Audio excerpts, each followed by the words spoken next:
Within this group, we have 4 of us. We have Keisha Clive, James Carter, Charlotte Pond, and James Spencer. Today, we'll be talking about the psychological perspectives. and how they link to health and social care settings. For instance, we have the behaviourist theory, and in my experience, I can relate this to primary teaching because in teaching, they reward students for good behaviour with stickers, take teddies home, and for not a punishment, but a negative reinforcer includes detention, and this is used to get the desired behaviour of students, so they behave well as the outcome. However, we can link this to cognitive because giving these children bad reinforcements can give them the wrong cognitive, in which then cognitive approach is how we as humans perceive and process information. So if they get it the wrong way, then they're going to think they're naughty and therefore be naughty. We can link this to a psychologist who, if someone does receive or process the wrong information, then they could be depressed, repress emotions, and therefore not be very apt in society. As the psychologist Piaget says, ages and abilities learn and obtain information in different ways, and there are some issues with cognitive approach. As I said, it's when people misunderstand the information. An example I've got from personal experience is when a child at a school I was at believed all her friends hated her when she was trying to be the 5th player in a 4-player game. In respective to this, the biological perspective contradicts the cognitive perspective, as it says that there are developmental milestones that every child or adult will go through, and it's not that a person learns whenever they do, it's an actual milestone, which then allows us to predict when things can happen, and when things don't happen, it highlights a problem. The biological perspective is used in health and social care a lot, for instance with a health visitor, as the health visitor can check the baby to see if they're developing in the normal way as they've seen.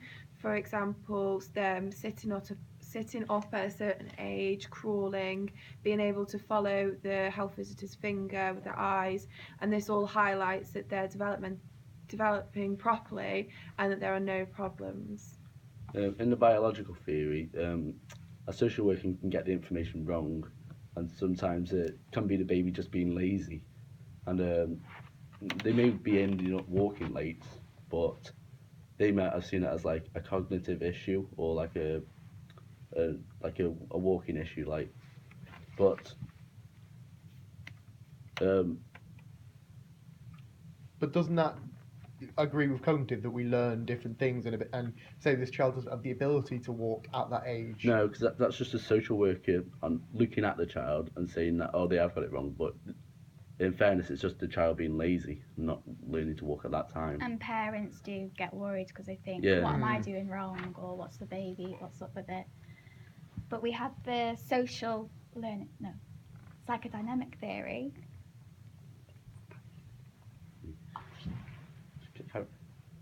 Yeah, so with the psychodynamic theory, it explains about a person's personality in the terms of that there is an unconscious and a conscious mind, and that there are 3 parts to the conscious mind: the id, the ego, and the superego.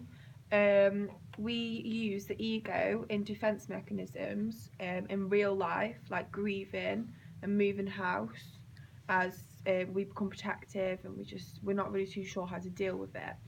It also said that we sometimes regress, like when the new baby's born in a family, the older child may regress, like start wetting the bed again for attention. Health visitors use this model to understand the child, and it's also used in counselling and therapy to get to the bottom of why a person's feeling the way they are. So am I right in saying that we use psychodynamic to regress our animal instincts? Yeah, Yep. because that's our is, isn't it? Yeah, parents also become worried with psychodynamic as well, with the things such as wetting the bed. And they have to get them into that routine of staying in their own bed and then rewarding them in order. Like the behaviour. And that's where health visitors come in to reassure parents. But and help also them in out. relation to psychodynamic, there's the iceberg theory, where the conscious is the tiny bit on top, but you can't see what's underneath. Am I right? Yeah, that's right. And what's underneath may be like all the problems that the child's experiencing that they may not be able to actually let out as it's in their super ego. Yeah. Next, we have the social learning theory. So the social learning theory. This theory Bandora's theory contradicted behaviourist theory because Skinner said in the behaviourist theory that individuals need to be reinforced positively and negatively, but Bandora says, he says that they don't need to be reinforced or that all the time. Because they have role models around them. And they watch what they do. They observe others. It's used in health and social care settings. It's not exactly the setting as of health and social, but in like high schools, for example, they may promote sexual education with like JLS condoms, as JLS could be seen as role models by some of the students. And for them to stay safe and actually use protection against STIs and pregnancy, the JLS condoms would be used. And the idea of it was that because they're role models, they're more likely to use the condoms. They're relatable to that age, so they would follow them and follow what they do. And there's other things around that like are set for people of certain ages to try and influence them into doing things right. We can see this throughout history, really. If a celebrity does something, a lot of people follow them. An example, not related to health and social care, which just proves what Charlotte said, is if David Beckham had an awful haircut, people would follow it and copy it. Yeah. If we go on to the humanistic theory, this relates to the biological theory, and it speaks of Maslow's hierarchy of needs, and how when a social worker goes to a house to see a child, the first thing they'll check is that the child is breathing, and that the child is alive and getting warmth and have a nice shelter, and so you won't go straight into the niceties of checking, try and get them involved in anything. You'll just check that they are alive and their priority. So basic needs. Yeah. So once they find out the basic needs, they'll start working out what other needs they must have, and then begin to rebuild this child. Yeah, so it's not like they're going to check if the child's got like all the designer clothing or like the latest things out. It's like they're just going to check if they're they're not living in like damp conditions and things like that. They've got the proper housing available. Any other examples of these needs? Such as it's about TLC, tender love and care as well they receive from the family and others around them, not just physical needs. But friendship is another one. If a child doesn't have friendship, then they're not living. They don't. They need that. They have that need for friendship.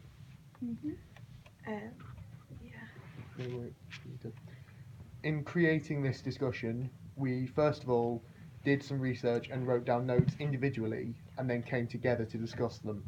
We gave out a different perspective to each person in order to get better research for that individual perspective. Once we've all come together with our research, we all gave some more ideas to improve each other's work, and then we came with the discussion.